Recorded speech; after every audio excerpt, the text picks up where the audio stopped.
Hey, what's going on, everybody, and welcome to another edition of the Everyday Hustle Show. My name is Christian, and tonight we're doing another, I guess you want to call it Founders episode. Last week we did Jesse. Tonight we're going to be touching a little bit on my backstory, and then I think we're going to try some new stuff towards the end. But before we get into that, Andrew, how you feeling tonight? I'm feeling very relaxed. Yep, he's laid back. Literally laid back. I would ask Jesse. Jesse. Excellent, dude! Checking levels. Check. How's the level sound, dude? God damn it! Doesn't sound good. Jesse's been all fired up because the last episode we got some really good feedback on, so it was refreshing to get some do a little bit of change and a little bit of inspiration in the change of the format, and we're excited to keep the forward momentum moving. Yeah, so Jesse is now checking my mic, and here in a couple of seconds I'll ask Jesse how he's doing. There he is. Jesse, how you feeling tonight? I'm good, man. Yeah. Jesse, I think Jesse's gonna be trying some. We kind of been brainstorming a little bit, want to play with the show a little bit more, and kind of do some more interactive stuff. What were you thinking, Jess? I mean, personally, I think it's all been good, but like to me, it can be a little repetitive, and to not like anything against any guests, but like I know a lot of stuff I listen to. I want to listen to like an interview of somebody who I know or I've heard of, hear more about them, and to me, it's like everybody we've had on has had a lot of good stuff to say, but you tune in every week and it's somebody different, and that's good to a degree, and then you basically just want to like kind of try to switch. Yeah, I want to like do some more stuff with us, and I feel like we're a rowdy bunch. We gotta freaking bring that out a little bit. We gotta freaking live. Yeah, I get that, because you never really. I mean, essentially, that's what we were supposed to do. Once a month, we were gonna do just us. But even then, that's only been about 3 episodes where it's just been just us, and then there's 16 episodes that have been with guests. So you guys, most of the listeners really never get to kind of dive into our specific stories and why we're at where we're at. And I think that's why we got, a good response on Jesse's story, and people kind of liked it because, maybe because they could relate to it, or maybe because, they finally can tie together, his personality with his story and the progress of his life, and, where he was to where he's at now. So I can definitely, understand that. And I think it's a good idea. Because obviously this is brand new. We're brand new. There aren't an extreme amount of people who listen to, the podcast. So any feedback that we get, we got to tailor it towards what the listeners are asking for, which is, part of the reason why we started it. There's a few different reasons why we started the podcast, but that's one of them. I mean, obviously if people weren't listening to it, there would be no point in doing it. Right. But I've been learning about the process and everything, and I think it's cool. It's one of those things where, just like anything else in life, it grows and changes over time. My reasoning and ideas for the show, the podcast, are kind of changing over time, just like my life is changing, just like my attitudes and my perspective are changing, just like what I'm doing for work is changing, what I know about business is changing, my marriage is changing. It's all growing, and if we're not, adapting to the change, then we're gonna get held up. And that's the only constant in life is change. So I think it's a good idea, and I'm fully with it. And secondly, not to take away from anything else we've done, but I don't know what it was last week, but we actually got a lot of like feedback, and I want to thank everybody who listened and gave us some feedback, and it's kind of given us some ideas, and we have some more ideas in the future of how to the people who are actually listening and into this thing, let you hear what you want to hear, or more at least geared towards what's working and what's not, because that's the biggest thing. If we're not hearing anything from everybody, we're just going to keep doing whatever we think. But yeah, you basically want to just do a more like interactive show, and yeah, it's a good idea. Yeah, Yeah, that's a good idea. Yeah, I mean, just to give you an idea, I mean, there's just so, you know, maybe people who are listening can identify with it too. But I mean, there's an episode that we did 2 months ago that has the same amount of downloads as Jesse's episode has that we released 2 days ago, right. or almost 3 days ago now. So that kind of gives you an idea, you know, like, you know, the episode that we did on February 11th, which was our 8th episode, which was just us talking, but I don't think we went into anything specific about us. We just kind of were updating everyone on the progress and everything about the, you know, the projects and the process of the podcast. You know, and then you take something like that was, you know, released 2-3 days ago, and it's the same amount of interaction from the listeners 2 days and 2 months. I mean, it's, you know, it's pretty cool. Numbers don't lie. Yeah. Yeah, that's cool. You can see all that, but yeah, I definitely like the idea of being able to interact more with people. I think we're talking about something like doing maybe even VoIP, you know, voice call-ins and stuff like that too down the road, but I don't even know what any of that looks like in terms of how to do it, but that'd be kind of cool to get people to call in, do different topics, segments, stuff like that. So we're still kind of, you know, trying to iron out the details and figure stuff out, but, you know, it's definitely something that we want to start playing with in terms of, you know, the direction of the show for sure. Right. And if people, you know, follow us on social media, you know, like, I don't know, there's a couple hundred people on the Facebook and the Instagram, you know, like the last post that I put out was like, what do you want to hear more of? You know, what are you getting out of the show? What's benefiting? How are you benefiting from what we're doing? Because obviously it benefits us all in great amounts. You know, we want to know how it's benefiting other people, and also what you want to hear more of. You know, so if we post something on social media and you see it, you know, tell us like what have you benefited, or what, you know, whatever the question is that we're asking in the post. Like, you know, the interaction is awesome. It's great, and it's what helps us grow the show and tailor it towards the listener. Yeah. Yeah, man, and that's like, I think are we gonna try something like that tonight? But the whole, you know, again, just playing with different segments and kind of doing more interactive stuff. I'm just kind of excited to see kind of what comes out of that. But I know for myself, just to kind of do a little update on where I'm at right now, you know, this with work and everything, man, it's been a pretty hectic week, man. It's been I've been challenged mentally and physically a lot this week, and it's been great, man. But it's been it's been a lot of stress, and it's kind of gotten into like my different habits that we're trying to get into, like the 12 Habit Project, stuff like that. And it's just crazy to kind of see what happens when one thing kind of excels, like work or relationship or, you know, whatever it is, and then something else starts to kind of fall by the wayside. Yeah, the balance, and that's like a whole issue that everyone deals with, but that's just kind of where I'm at. Yeah. So work has taken the priority, and what has suffered?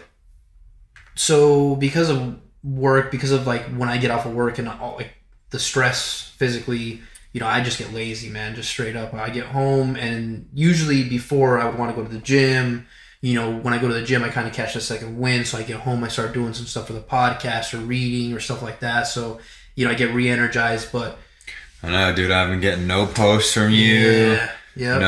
No late night collabs. No group text. No group text. I mean, it's Chris. I mean, dude, I get it, dude. I can relate. Chris. Now me and Jess are on the same page. No, I'm not saying because I'm not interested in what we're doing. Well, no, I think it with work take a lot. Yeah, you know. I think it's interesting because it's always like that when you start something. There's like a fire. Yeah. You know, obviously, and you're passionate about it.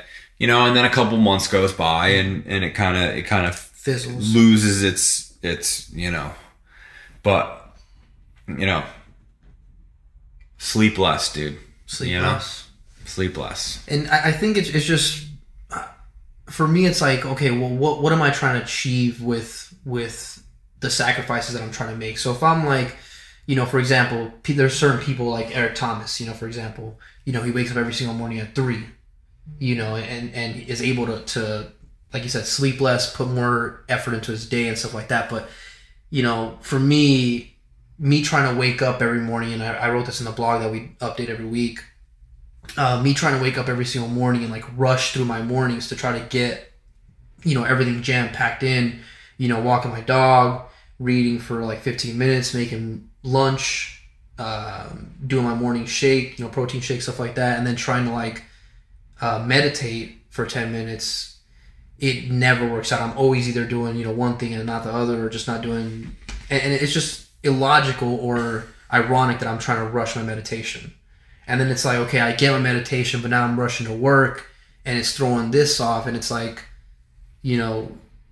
there's no point in me trying to like rush a meditation and then it's going to throw my whole day off anyways. It's just counterproductive, Right. It's you're doing the opposite of what you're trying to accomplish.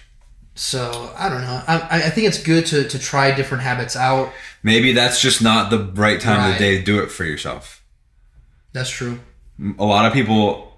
So, this one guy I've been hanging out with and spending some time with, he does transcendental meditation, which is like a different type of meditation. I think I've heard of it. But yeah, he says, because he has someone like kind of coach and teach him, which is like super interesting to me. But Tim Ferriss does that actually. Yeah, but it's like it's usually, but this is someone who like doesn't have like your normal like 9 to 5 job or whatever you work. But they do when they wake up, and then right after the workday is over. Mm-hmm. So like right after you get home from the workday, when you're tired and you're decompressing, that might be a good time to try to fit it in. So like the mornings are important, and like it always intrigues me when a lot of these people in these podcasts and stuff like that talk about like their morning routine. Like everyone's got their morning routine, but I think it's just important to find something that works for you. Like mine is just waking up and making sure I'm drinking a lot of water, and then like I have a coffee or something, and then I do whatever it is that I have to do for that day that I don't want to do. I do that first. Like whatever the most like I'm dreading doing this. I just tackle that shit first. That makes sense though. Yeah. But anyway, so let's kind of like, talk about you a little bit. And, I know that you grew up in Idaho or California. Yeah, grew up in Idaho. Basically. Grew up in Idaho. Born in California, but grew up in Idaho. Wait a minute. This changes my whole fucking perception of you. Yo, that makes a lot of sense, right? Like you think like, oh, he's kind of chump Cali dude is this dude? Yeah, he's like, yo, I rep Cali, LA Dodgers, this, that. Always he's LA fucking Dodgers. from Idaho, dude. Now I get it. Always LA Dodgers. He's from Idaho, dude. Yo, he's a freaking potato farmer. Idaho has no teams. Literally has. I may be mistaken, but I know for sure no baseball, for sure no basketball, and for sure no football. They had no major teams, and I think soccer too, but yeah, so born in California, grew up in Idaho. I won't get too crazy into my past, but basically kind of similar to Jesse's story, Idaho is very, very small. It's about 15 minutes from my town, Burley, Idaho, to get through it. Shout out to Burley. But yeah, super small, everyone knows each other. Me and my friends were kind of similar. We didn't have much to do, so mountains, snowing, snowboarding, camping, whatever we could do to get out and have fun. And of course it always kind of included other activities, but that's basically the way it was growing up, man. There was not too much else to do besides get in trouble, and I definitely got in a lot of trouble growing up just because literally. What was the first thing that you did that got you in a lot of trouble? Getting caught at a party. Drinking at a party. By what, your parents? No, by the cops. That's what I was about to say. Literally, you could drive down the road at night, and you could where a party's at because there'll be more than 3 cars parked in a house. So like, let's say, I was probably 14. Were you drunk when the cops got there? Yeah. Yeah. Yeah. Yeah. So that happened a few times growing up from like 14 or 15 to about 18. So about 3. It's like country? It's like country, yeah. Mountain country, yeah. So it's beautiful, man. Scenery's nice, but yeah, growing up as a kid. I just don't understand. I mean, I guess it's like, all right. I just don't like, why would somebody just be like, oh, I'm going to go live in Idaho? But then, like you said, the same thing about New Jersey or Pennsylvania or Florida. It's like, what makes you think, oh, I'm gonna? But well, the did reason you have other family there? the reasoning is my stepdad had family there. Right. So when my mom and my stepdad met in California, obviously California, if for anyone that's not from there, rent is expensive. So she had a job opportunity. He had family, and it was for the amount that they were paying. They got like they were able to get acres and shit like that in Idaho. Okay. So I'm trying to pull up the map here because it's really like rough terrain. So where in California were you born? Born in downtown Los Angeles, so complete culture shock. I mean, I was pretty young. So I mean, it's probably like 1,000 miles, like northeast. Are you looking at Burley? No, I'm just looking at Idaho in general. Yeah. It's northeast. No, northwest. East.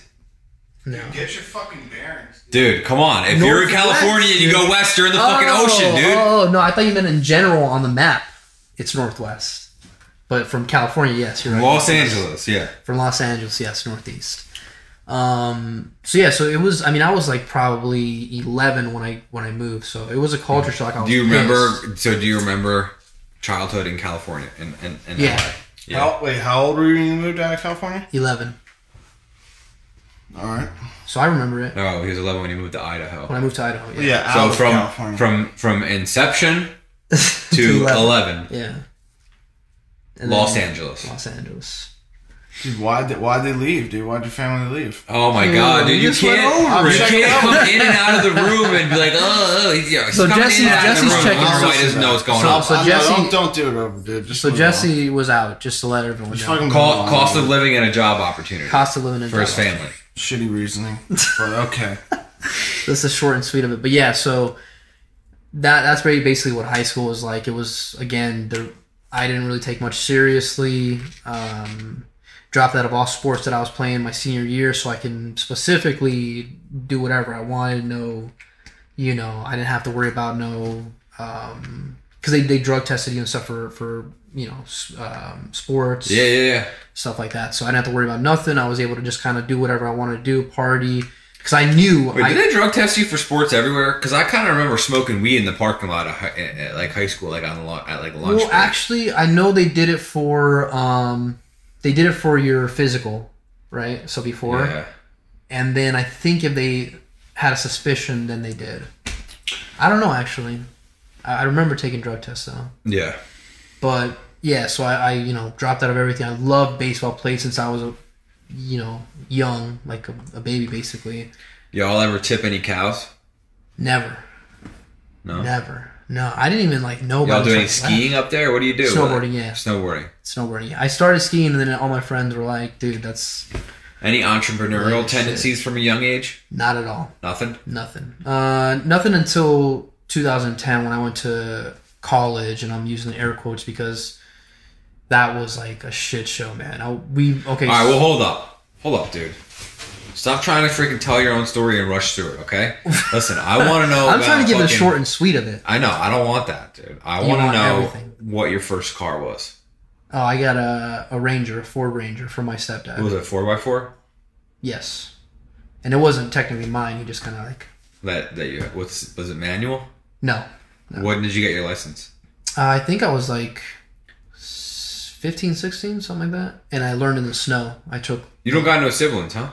Yeah. You do? Yeah, I started, obviously, well, I'm the oldest, so I started myself, but then when my parents split, my mom and my stepdad had 2 kids, and my dad and my stepmom had 4. Because you got 4 half brothers, sisters, 2 blood brother, sister. Yeah. 1 brother, 1 sister. Yeah. And wait, how does that work? Wouldn't they all be step? Oh, I thought you said your biological mom and dad had 2. No. Oh. My mom and my stepdad had 2. And then she remarried and had 4 more. No. My dad had 4. With your stepmom. My stepmom, yeah. Yeah, they're all step. Then they're all step Yeah. step sisters, brothers. Sorry, I So 7 total. Gotcha. But You still talk to all of them? Yeah. Yeah. Yeah. I grew up with my mom, so I'm Now, from a like a standpoint of being politically correct, your nationality I'm Mexican. is Mexican. Okay. Yeah. Okay. So are all your stepbrothers and sisters Mexican as well? Yeah. Okay. Yep. And they all... You lived in Idaho with your mom and stepdad? My mom and stepdad. Where does your dad and stepmom live? They still live in California. They've been in California. Los Angeles? Ontario, California, and that's where the rest of your step siblings are. Yeah. What about cousins? Shitload, dude. Yo, I don't even know. Like, you don't even know how many. You can't even count. well, like like close circle. There's quite a few, but all of them are in Los Angeles. Like literally, pretty much live within like probably a good like. And you've been back there. Yeah. Recently, right? I go back just about every year, and I'm going back in June, so I'm really excited for that, for my cousin's wedding. So shout out to Susie. Susie, congratulations on the nuptials. Till death do us part. Yo. So Ford Ranger, drinking, arrested at 14. Boozing. You hear this, Jess? Jess put some background. All right, so that kind of explains a little bit about you. Makes sense. That's kind of, the pieces are starting to click together now. First job. I was a paperboy. Paperboy. Yeah. Delivering on a bicycle? Delivering on a bicycle, and in the winter... Did you have like a little basket on the front of your bike and you were like winging the papers to the left and the right? No, they actually had this, and I'm just now picturing. It's like, like something that goes around your shoulders, and you had like It's like a vest. Vest, yeah. Like a paper and you had two vest. things. It's almost like what you put on a horse. How much did you make? I don't remember, but it was like nothing. Now, going through high school, being a young Mexican in Idaho, did you face any adversities? Not really. I mean, there's a lot of Mexicans there, but I mean, I feel like an area like that would be very like stereotypical, like country. Yeah. People are chewing backy and shooting deers and driving their 4-wheelers through cornfields. Yeah, I mean, it's definitely conservative, but there was a lot of Mexicans, and it was like a big agriculture. It's a big agriculture state, so Mexicans fit in pretty well. We fit in pretty well with that. So pretty much for the most part, everyone got along. There was a couple like little things growing up, but nothing. No, you're Mexican, but you're American, dude. You were born in Los Angeles. Yeah. So. Yeah. So nothing ever crazy. I mean, I can think of like one specific time when I got like in a pretty big fight with this one kid who was, basically just being racist for no reason. And, But other than that, it was like one time. Yeah, it was. Yeah. Okay. Nothing that I can think. But of. I mean, even I feel like everybody growing up goes through those like couple of situations, whether it's something like that or it's like. If you're getting bullied or some shit, like, kids are fucked up. That's just the bottom line. But I feel like everybody goes through some kind of situation like that. All right, tight. So good grades? No. Average? I was going to say in just Jesse's episode. And senior year, I was literally in like remedial math, which is... Like you were in like... Okay, so they had the building where everyone was in high school, right? And then they had the building behind the building... That's where Christian went to. Like you were in a modular next to high school. No, that was alternative high school. They actually called That's where you were at. No, I didn't make it You there. sure? I'm sure. I didn't make it there. You were in the fucking modular. Dude. I didn't make it there, thankfully. But I don't even know how I passed. I barely passed. So remedial is like the... What was the problem, dude? You just fucking... I just didn't care. I really didn't care. Was it that you didn't care, dude? Or was it just tough? Was it tough? No, I really... Like, I was a class clown. I didn't give a shit. Real fucking class act. Yeah. That's how most like successful people, I mean, there's a lot. There's a lot of different, I guess, types. But yeah, I really just didn't give a shit. Like, and in some cases, like baseball, I wish I would have kind of put more energy towards because the same thing. I was like the class clown or I guess team clown. Like I made everyone laugh. The coach. That was just kind of like my. Are you sure they weren't just laughing because you're ugly? That could be it. Yeah, I kind of thought about it. That probably. Might be it. For anyone that doesn't see me, just look at my Instagram. At LGM. Wait, what's your Instagram? Barraza LGM 15, I think. You gotta simplify that. I know, it's a lot. B15. If anybody's looking for me on Instagram, I'm AS Nice. Ooh, that's Apple, Sierra, simple. Nancy, Yellow, Charlie, Zebra. Ooh, that's simple, nice. Oh. And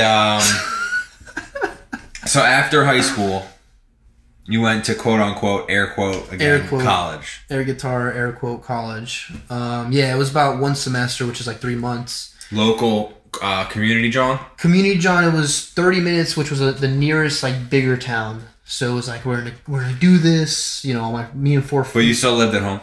No. We got a house, A house. a big house At a community college. at a community college. You were probably raging hard. Yeah, so it started out with four people total living in this. I remember you talking about this. It started with 4 people, then there was 8 and 5 dogs. 8 and like And like 3 that's why dogs. you got kicked out of college. No, that's why I got kicked out of the house. Okay. I got kicked out of college because I didn't go to. I got kicked out of college because I didn't go. Yeah, well, no, there was 2 classes I literally stopped going to like halfway through, so like maybe a month and a half through, and then the other 2 I was pretty much just failing out of those. That was a little more tougher because I was, you know, I had nobody to tell me what to do. You know, I got home and I literally had nothing on my mind besides just hanging out. You know, The ultimate freedom. yeah, being stupid. Like literally, it was probably about every night that. Actually, no, not probably. It was every night that we kind of, you know, did some stuff and, you know, got into, you know, just the typical college stuff.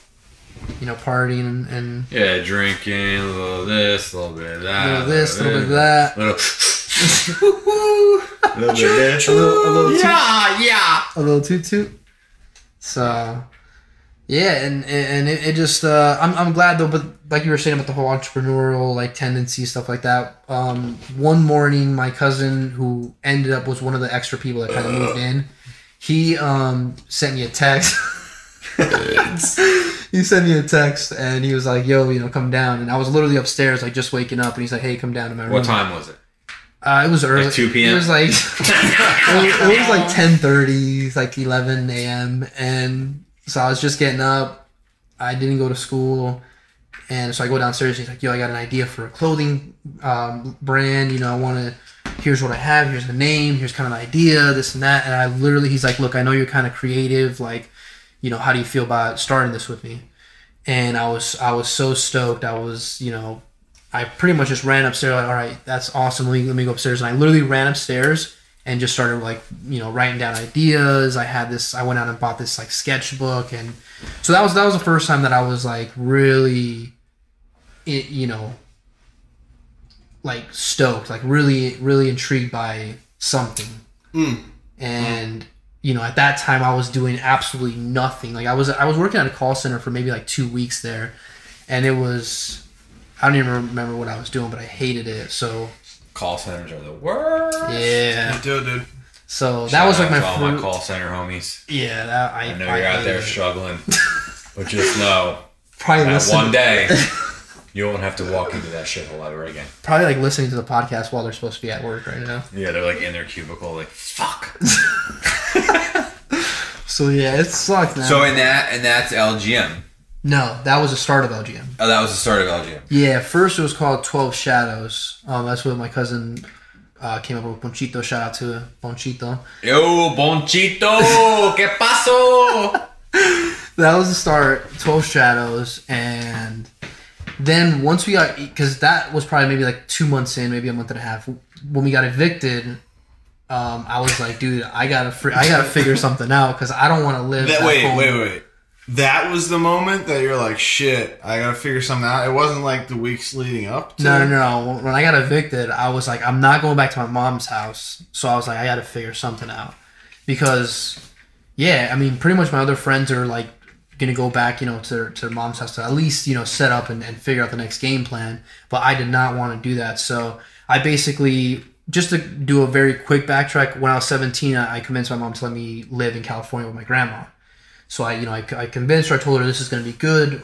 I can't remember what I told her exactly, but something about when I graduate, I want to go to college at like USC or something that I was completely not qualified for. But you know, You pitched her and you closed her. I closed it and I moved out there. But it was so the way that the school season works during our summer in Idaho was the start of their school season. So they started like their seasons were different because there's so many more kids.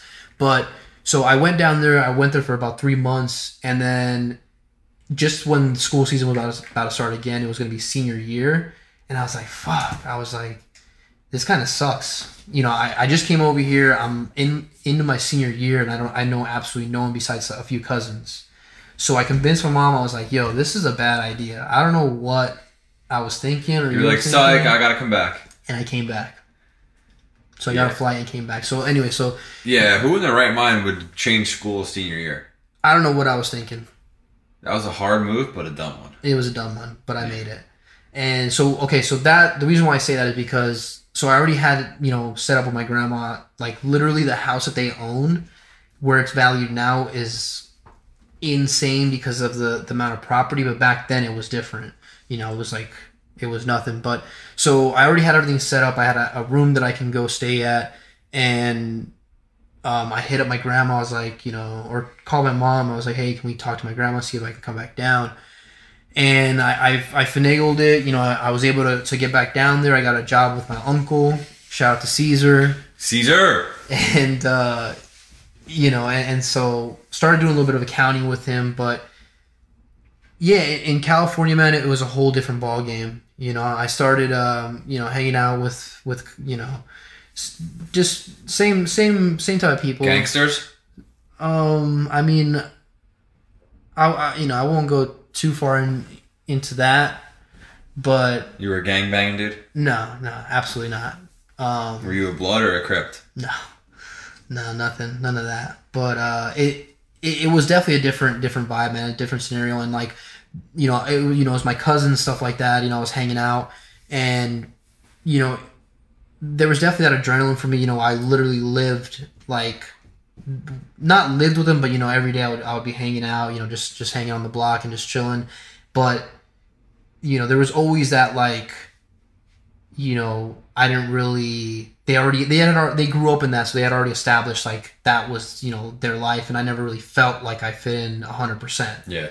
So you were just a kid from Idaho. Yeah, that was literally what they called me. The kid from Idaho? No, Idaho was what they called me. They called you Idaho. How does that feel? It actually wasn't bad. I was you didn't give a shit. I was okay. Hey, Idaho! Hey, Idaho! La pinga no se mama sola, cabrón. Yeah, anyone who speaks Spanish is like, damn, Jesse's down. Yeah. Jesse knows what's up. Christian, you want to tell him what I just said? Not at all. Okay. Google Translate. But, yeah. So you moved back to Idaho. California. Wait, so why did we backtrack from college to you getting evicted and starting the t-shirt company back to high school senior year in California? I did it just to put into context that I had a living situation with my grandma. So when you left college, you went back to grandma's in California? In California. And that's the cousin that you were running and gunning with when you were 17, senior year of high school, is the one that you're starting the t-shirt company with. Yeah, and Gotcha. And thank you. I actually went a little bit off track there. Yeah. So when I got evicted, I convinced my mom to let me go back down.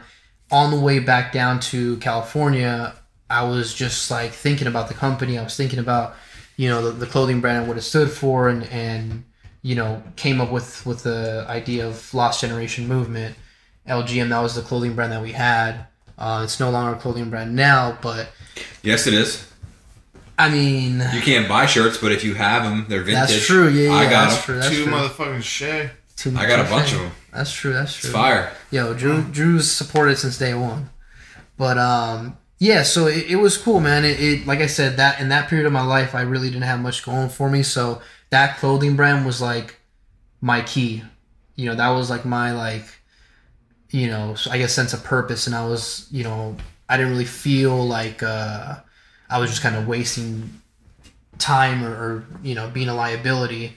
And yeah, so that helped me out, man. Moving to California, I started doing that from the ground up with him. I knew absolutely where did the idea come from for the t-shirts and all that? For Lost Generation Movement was literally going off of exactly where I was at. Lost.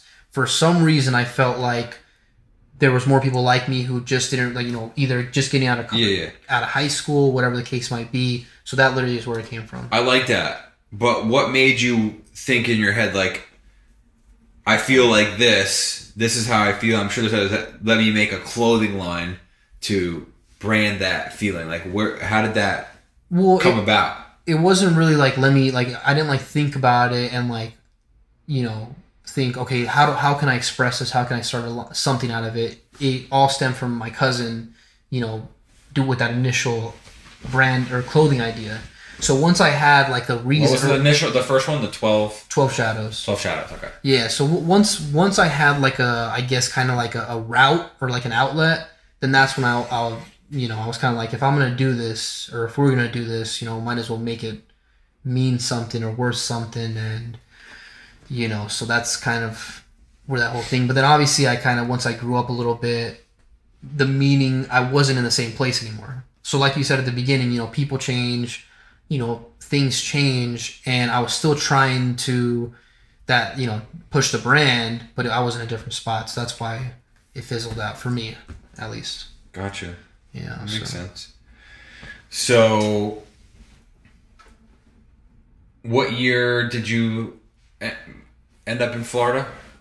Florida was 2012. So where are we at? So right now, 2012 you moved to Florida. Where are we at with college and the t-shirt company? 2000 starting was 2010. Okay. About maybe, I think it was about to get winter time. 2010 going over to 2011 is when I went to California, and then I was in California from 2011 to about, and actually Christmas of 2011. I went back to Idaho, and for some crazy reason, I spoke to a friend who lives in Idaho. Shout out to Jesus Chewy.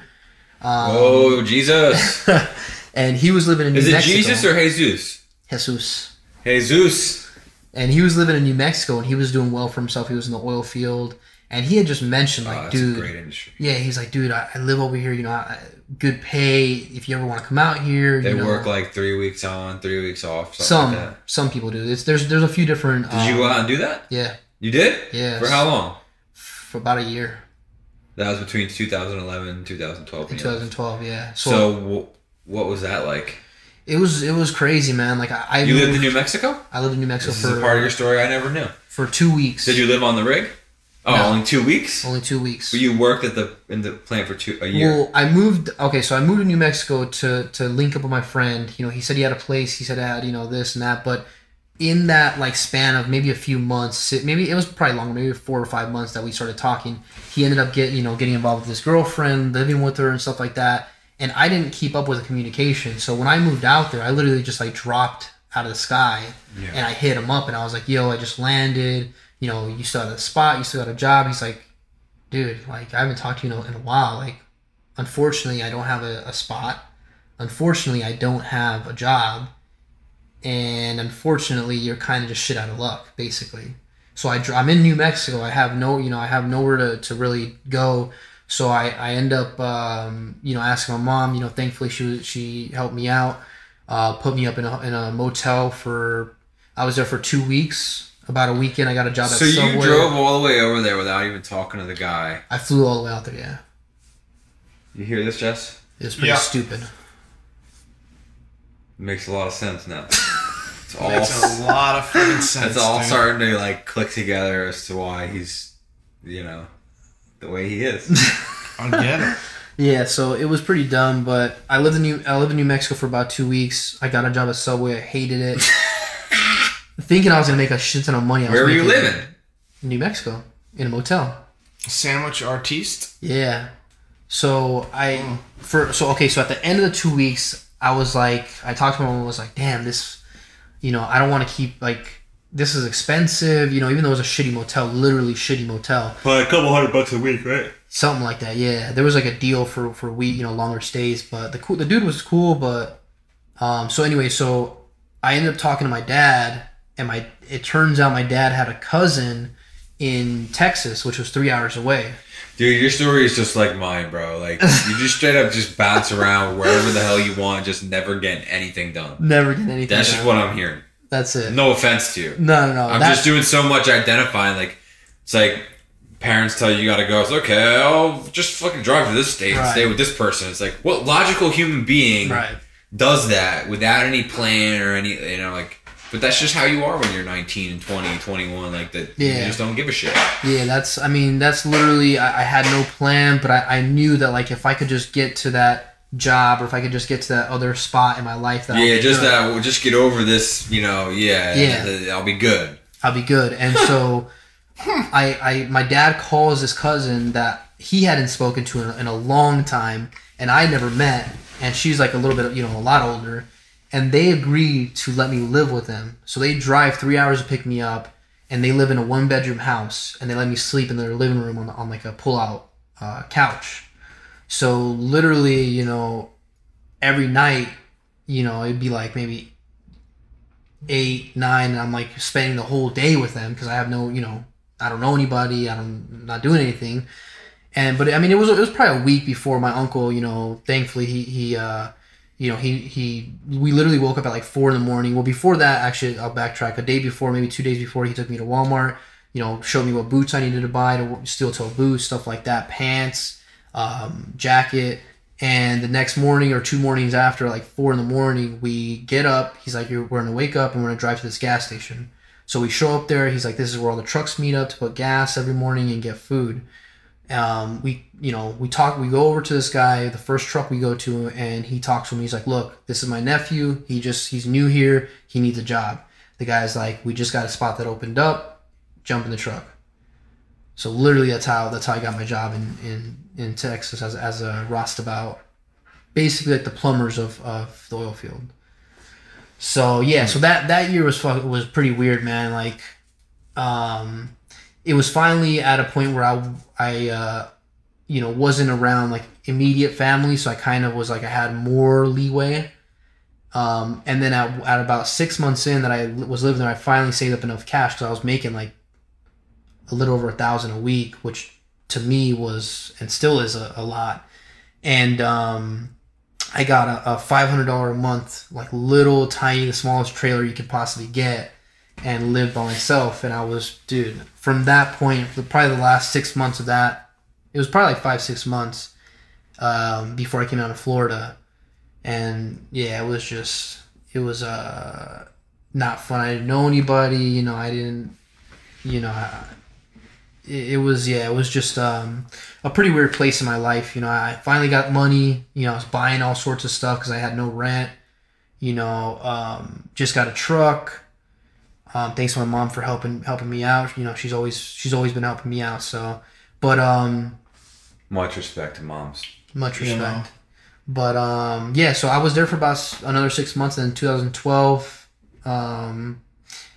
Yeah, like I was there from about 2011 to 2012 August, and then that's when I came down to Florida in about August. And I've been here for like over 5 years now, something like that. Yeah. And I know, so you had just a whole bunch of random jobs. Yeah.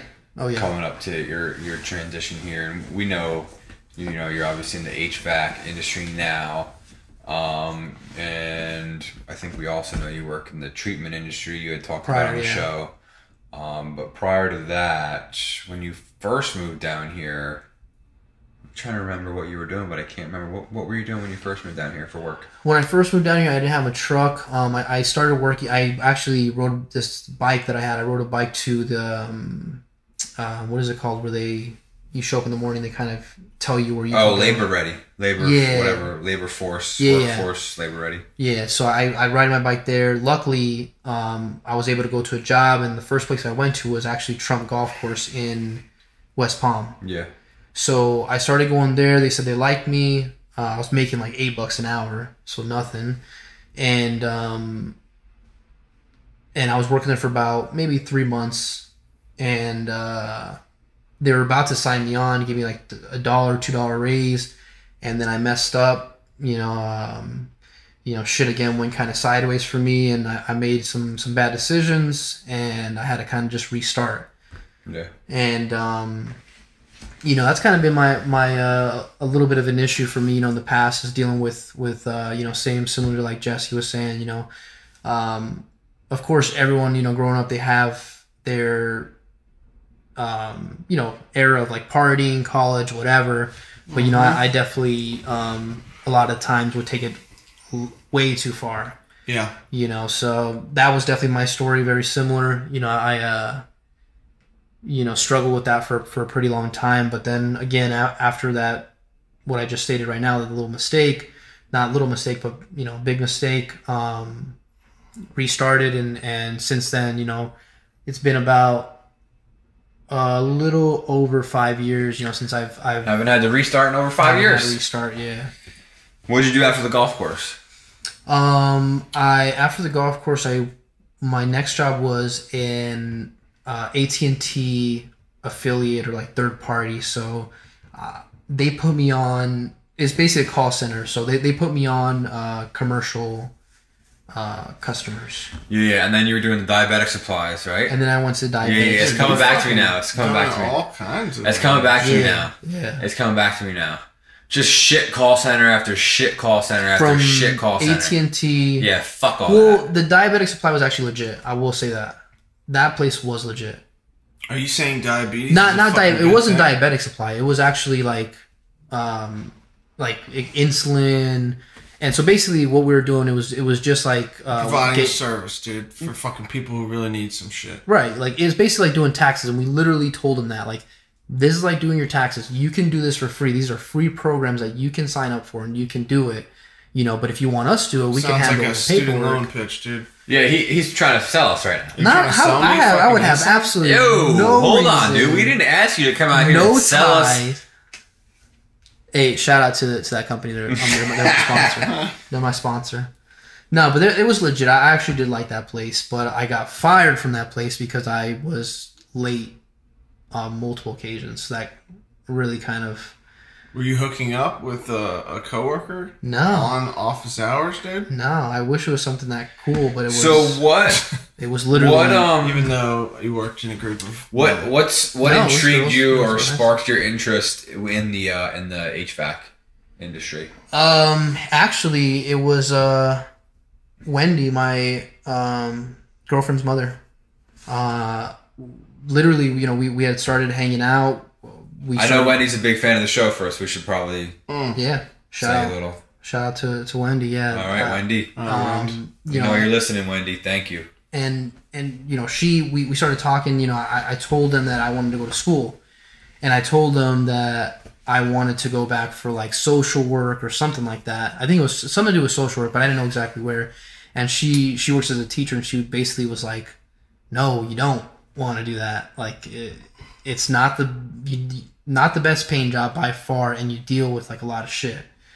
And so she kind of like, and instead of like taking it personally, like, oh, you know, you're whatever, you know, I listened, I started thinking about it, and I always, you know, had the idea of trades in my head, but until like that point, I was, you know, I never really thought about it. So after that conversation, I started thinking about trades again, and, you know, nothing really like specific, but I chose HVAC.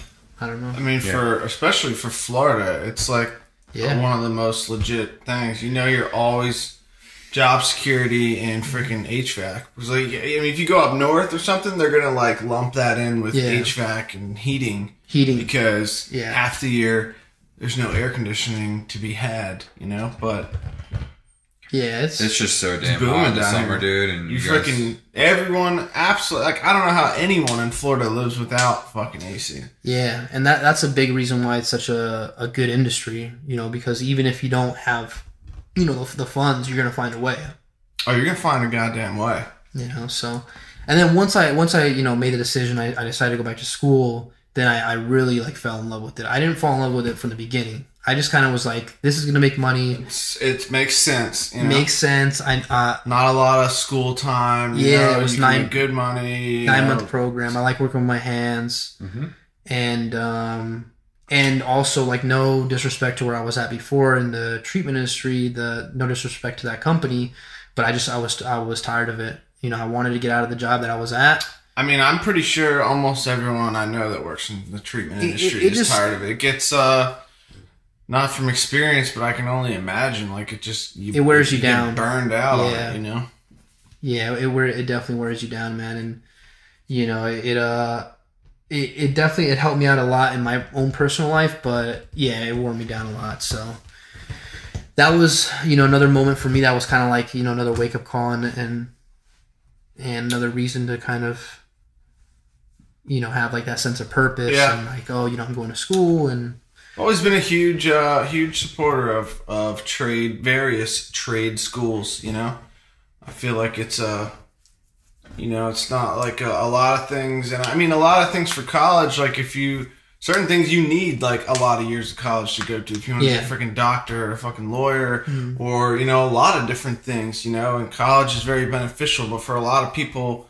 They go into college not knowing what they're going to do, and it's not until they spend a shitload of money, a lot of time, and a lot of bad decisions later till they realize, like, they never decided what they're going to do, or they want to do something else. And, don't even use their degree, but... Yeah, that's something that we've talked about quite a few times, and even when we had Mike on De Palma, when we were talking about because we both are in, trade, school versus just learning, and it's true. You even hear it in the field a lot. Like school, it doesn't give you learn the lingo and like the background. And like at my school, and for example, I got tools. They give me tools, but they even in the school they tell you're going to learn most of it in the field. Yeah. So it is what it is. Yeah. Job experience. But, yeah, I liked it. So. Yeah, so that's pretty much where we're leading up to now. So again, thanks to I'm really grateful for everyone that I've met, and like my girlfriend, and of course meeting Wendy and Chris and everybody. And now, frick yeah, Wendy. At Small World now, the way I got my job, I've said this before, but I now work for the same company that Chris, Callie's dad, works for.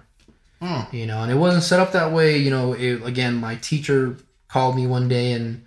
Offered me a position. I literally didn't think about it. I told Kelly, and she told her dad, and that's how he put two and two together. So. Oh, so it wasn't like you went to her dad and she got you the interview, and it all happened and just. Well, he got me an interview with commercial, yeah, but it wasn't initially set up. So my teacher ran. Whether or not you were dating her, it still would have happened. Or would it not have happened? Yeah. It would have. It would have. Well, actually, no, because if I would have dated her, I would have probably never had the conversation with Wendy, and I would have never went to school, so I would have never met my teacher who offered me a job. Right. That's an interesting string of events. But, I mean, like, I'm saying some people are like, oh, you got the job because her dad works. Right. That's not the case. No. I mean, that's the case to a certain degree because when I was going in for the interview for residential, he was kind of like, dude, He's the man. Well, residential is just, it's not for someone coming in learning in certain companies, and a lot of companies, a lot of tactics are like sales tactics, not really learning, So for an environment for learning, he suggested I go to commercial. And then he literally talked to the guy in commercial and was kind of just like telling him like about me. And then the guy, he didn't even really ask him. The guy just kind of was like, well, send him to me. We could. So normally you would start with commercial, learn some stuff, and then go to residential? Not really. No, I'm planning to stay with commercial for as long as I can. Commercial, you're in commercial. I'm in commercial, yeah. And commercial, actually, if you talk to a lot of people, commercial's a lot better in terms of your work because you're not having to deal with residential with people who are like looking over your shoulder, don't want to pay the bill. Why exactly. When it's commercial, it's like you go, the tenants there don't give a shit because the landlord foots the bill. And the landlord is going to, or the facility landlord's manager, probably in another state and they're just like, here's a check.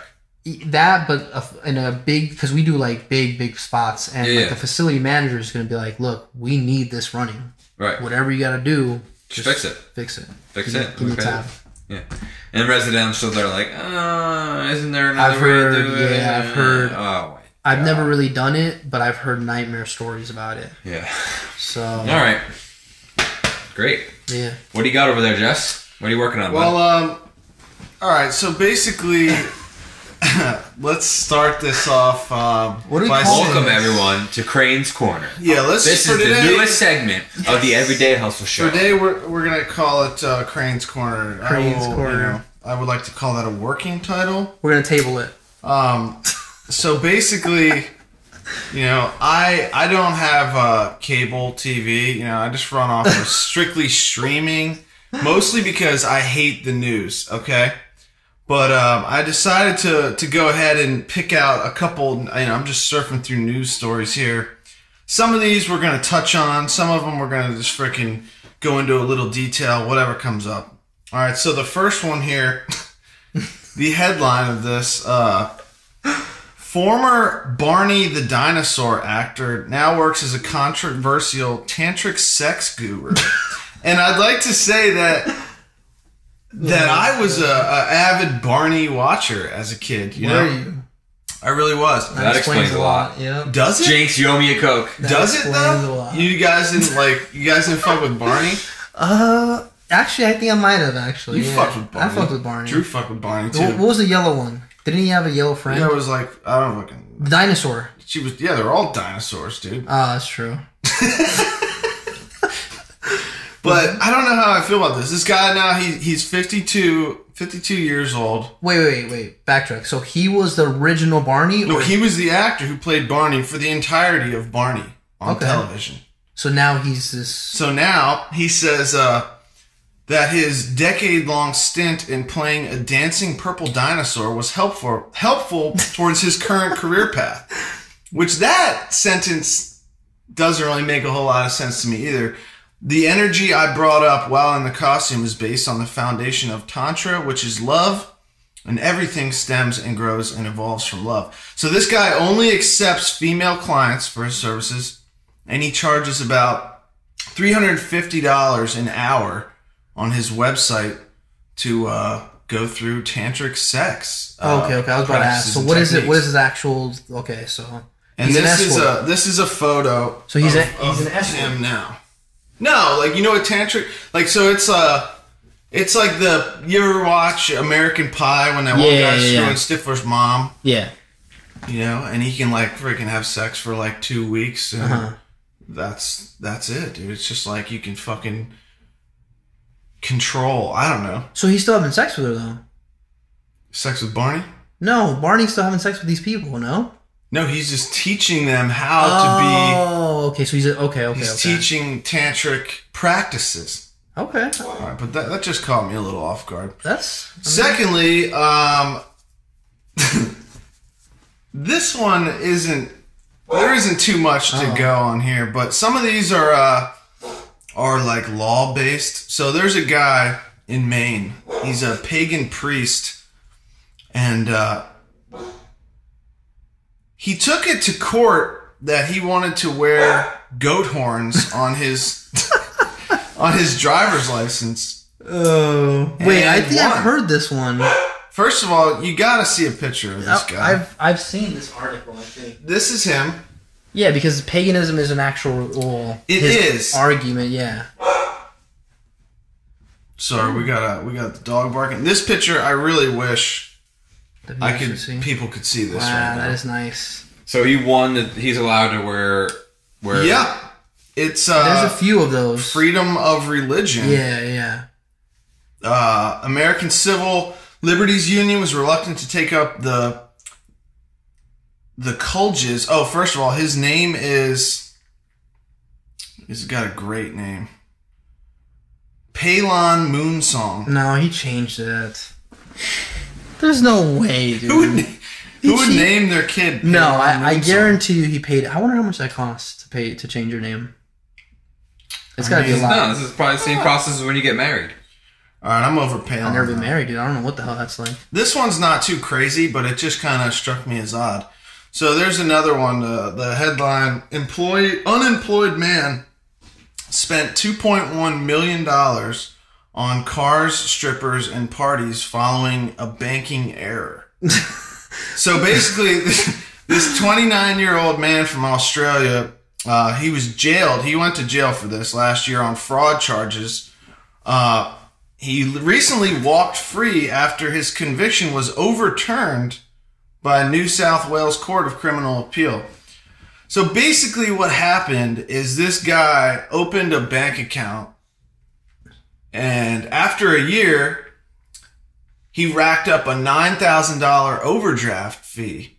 First of all, how is that even possible? Yeah, the bank made a mistake and basically set an unlimited overdraft amount. Did he know this? he figured it out after okay. And then he just went ham. So he just fucking went nuts. Wow. And literally took his bank account at $2 million in the negative.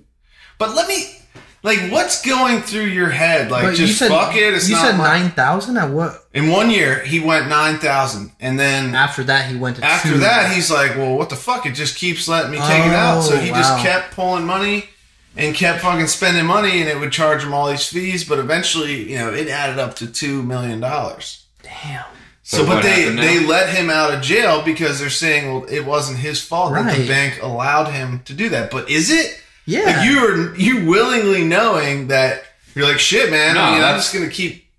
Yeah, that's the same thing as if you see $100 and on a table or something you know it belongs to someone and you take it. Yeah. I know. Yeah. He's still spending someone else's money. That's what I'm like. He's a criminal. He's a criminal, There's but no integrity also, in that. No integrity. No. But who He kind doesn't of looks see like that? he kind of looks like Cameron Wusthoff, dude. I don't even know who that is. Shout out to Cam. Who is that? You guys know? Yeah, Oh. Shout out Cam. but His last name was Westhoff, dude. Wusthoff, dude. Wow, dude. I like Wusthoff better. What a freaking pal. All right. That's crazy. Second, this one's not really too exciting. It's just mind blowing. You guys know Grumpy Cat? Yeah.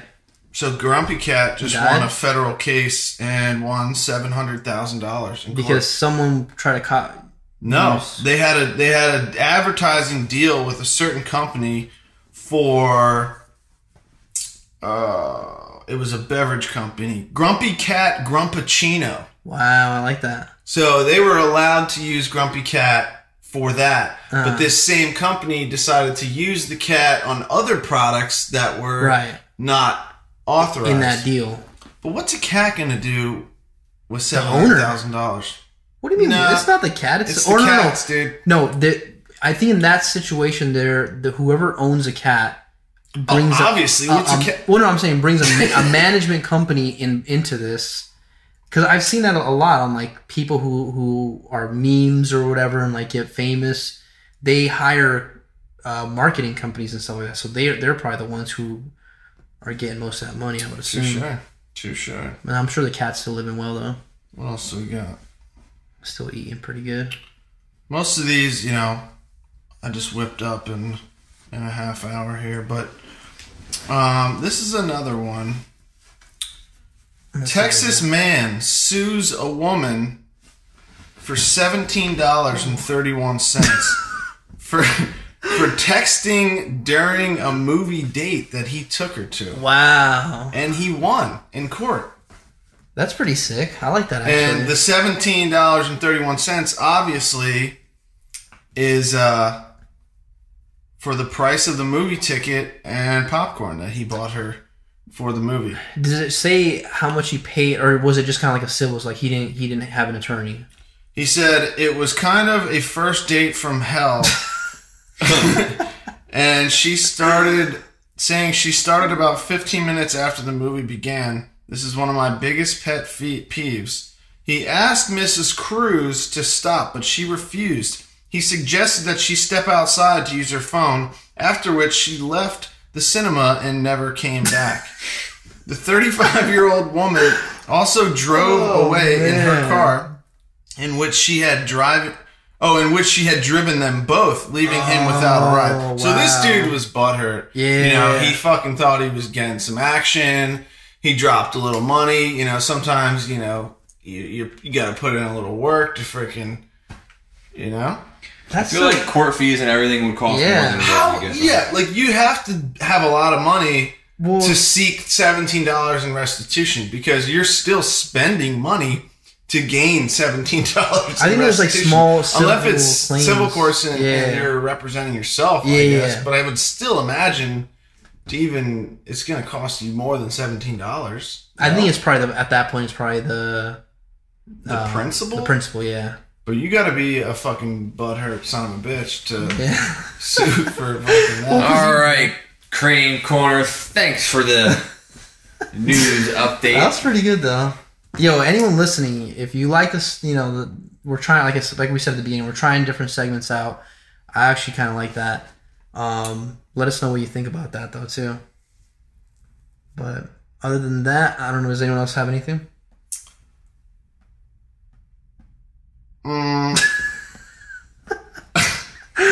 Nothing at all. Oh, I do have one more story. This is not a funny story. This is just... this is like the future coming to fruition, dude. So, did you guys know... Let's hear it. In 2021, they are opening a space hotel. Yes, I have heard of that, actually. 780 something thousand a night. No, more than that. Really? This says it's going to cost you $80,000 deposit, and each person will be billed roughly $9.5 million. Really? All right, well. But, ironically, the guy says, my goal is to make space accessible to all. That's where you start, though. But how the fuck is it accessible to all? Well, you gotta start somewhere. $9.5 million. You gotta start somewhere. How are you gonna lower the cost of that? Eventually, dude. Once everyone's flying like the Jetsons. Touche. At different times, you know? How'd they eventually lower the costs flying from Los Angeles to New York City? Gotta start Get somewhere. 300 people jammed into a friggin' airplane that they can't even spread their legs. Touche. Well, thanks for tuning in to Crane's Corner. Yo, Crane's maybe Corner. next time we'll have a little more preparation, some Preparation-ish. better pick stories. And, That's it, man. Anyone, listening, thank you guys again for tuning in, checking us out, listening to us. Stay tuned for next week. We got the blogs up. We're still doing the 12 Book Project and the 12 Habit Project. Yeah. And Drew's pretty much done. Yeah, we got blogs. We got websites. We got everything. We got everything. So thanks again, guys.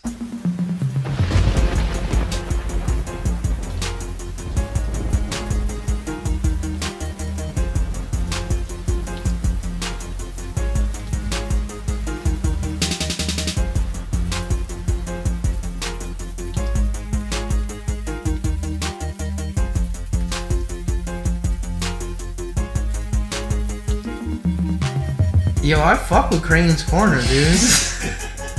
I'm not even fucking joking, dude. I fuck with Crane's Corner.